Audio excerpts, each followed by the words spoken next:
cerdas, apa kabar semuanya? Semoga dalam keadaan baik. Ketemu lagi dengan saya Nulsida Sutantri dalam video pembelajaran kimia. Pada video pembelajaran kali ini saya akan membahas materi kimia yaitu sistem koloid, yaitu membedakan larutan, koloid, dan suspensi. Sahabat cerdas, pada video pembelajaran kali ini kita akan membahas materi koloid yaitu membedakan larutan, koloid, dan suspensi. Adapun tujuan pembelajarannya yaitu kita dapat membedakan apa itu koloid, larutan, dan suspensi. Selain itu, kalian bisa mengetahui pengertian dari koloid itu apa.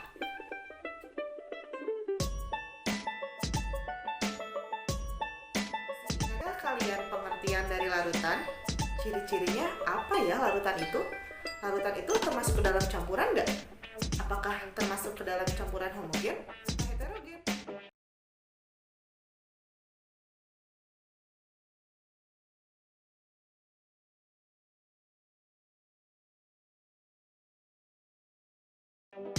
Perhatikan gambar berikut ini. Pada gambar berikut terdapat susu, air gula, santan, cat, mayones, air teh. Dan mereka itu dikelompokkan ke dalam suatu zat cair. Tapi kalau dilihat dari kekentalannya berbeda. Sebagai contoh, misalnya gambar susu. Apakah susu merupakan suatu larutan? Sistem dispersi dibagi menjadi tiga, yaitu sistem dispersi halus, yaitu larutan, sistem dispersi koloid, dan sistem dispersi kasar, yaitu suspensi. Nah, apa sih yang dimaksud dengan sistem dispersi? Silakan kalian perhatikan gambar berikut. Pada gambar berikut merupakan contoh sistem dispersi dari larutan gula. Nah, yang dimaksud dengan sistem dispersi adalah larutan gulanya. Sementara di dalam sistem dispersi itu terdapat dua komponen, yaitu medium pendispersi dan zat terdispersi. Yang disebut medium pendispersi adalah air, yang disebut zat terdispersi adalah gula. Nah, dari gambar tadi bisa kita lihat bahwa pengertian dari sistem dispersi merupakan campuran yang terdiri dari zat terdispersi dan medium pendispersi yang tercampur secara merata. Sementara zat terdispersi merupakan zat yang biasanya jumlahnya itu lebih sedikit di dalam suatu campuran. Medium pendispersi adalah zat yang menjadi medium yang mendispersikan zat terdispersi di dalam suatu campuran sehingga tersebar secara merata. Sudah tahu kalau sistem dispersi itu ada tiga. Sekarang bagaimana cara kita mengidentifikasi sistem dispersi tersebut? Yang pertama bisa kita lihat secara makroskopis dan bisa kita lihat juga secara mikroskopis. Bagaimana ya caranya? Yuk kita lihat gambar berikut.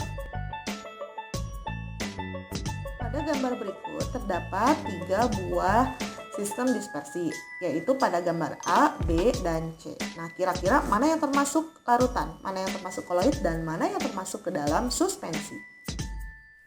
Berdasarkan identifikasi tadi, kira-kira apa perbedaan dari larutan, koloid, dan suspensi? Ciri-cirinya apa ya? Mari kita simak tabel perbedaannya.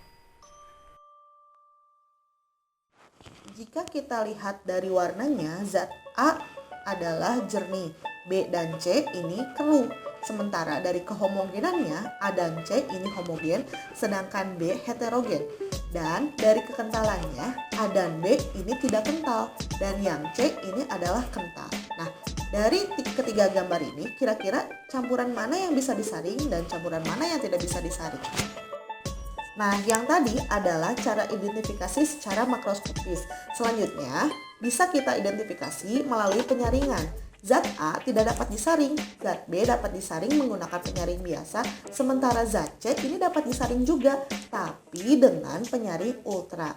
Nah, sekarang bagaimana ya jika kita identifikasi melalui pengamatan secara mikroskopis? Silakan perhatikan gambar berikut ini. Pada gambar berikut merupakan pengamatan secara mikroskopis. Ternyata ukuran partikel yang paling kecil adalah larutan. Sementara koloid itu berada di antara larutan dan suspensi. Dan sedangkan suspensi ukuran partikelnya adalah yang paling besar di antara ketiganya. Nah, inilah tabel perbedaan antara larutan, koloid, dan suspensi dari berbagai macam parameter, yaitu dimulai dari ukuran partikel, kehomogenan, jumlah fasa, mudah mengendap atau tidak, dapat disaring atau tidak, dan stabil atau tidaknya. Silahkan perhatikan tabel berikut. Bagaimana sahabat cerdas? Sudah bisa dong membedakan yang mana larutan, yang mana koloid, dan yang mana suspensi. Dan ternyata masih ada satu lagi cara mengidentifikasinya, yaitu melalui sifat efek tindal. Nah, yang kayak gimana ya? Silahkan kalian perhatikan gambar berikut ini.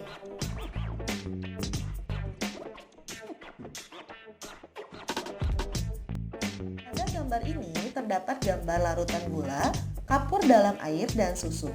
Termasuk ke dalam sistem dispersi apakah masing-masing bahan tersebut? Pada gambar berikut, ketiga bahan ini diberi cahaya lampu senter.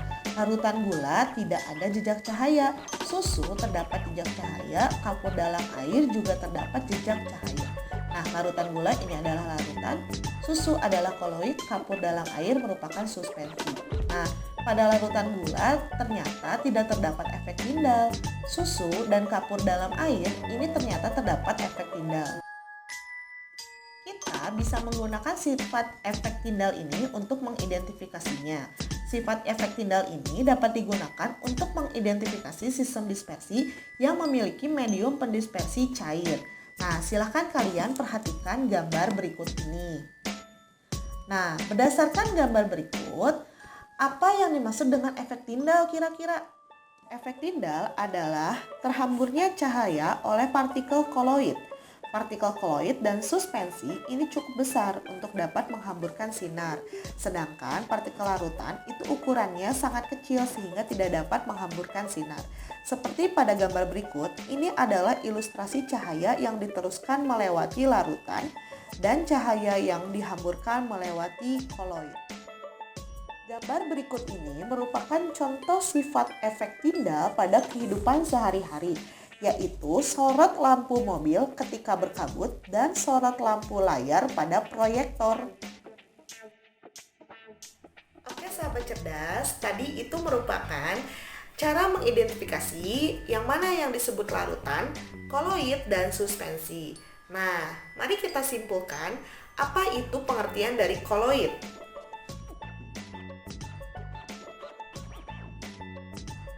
Cerdas, bagaimana? Sudah bisa membedakan kan antara larutan, koloid, dan suspensi serta mengetahui pengertian dari koloid. Sahabat cerdas, terima kasih ya sudah menyimak video pembelajaran kimia ini. Semoga bermanfaat untuk semuanya. Saya Ibu Nursida Sutantri pamit undur diri. Sampai ketemu lagi di video pembelajaran selanjutnya. Wassalamualaikum warahmatullahi wabarakatuh.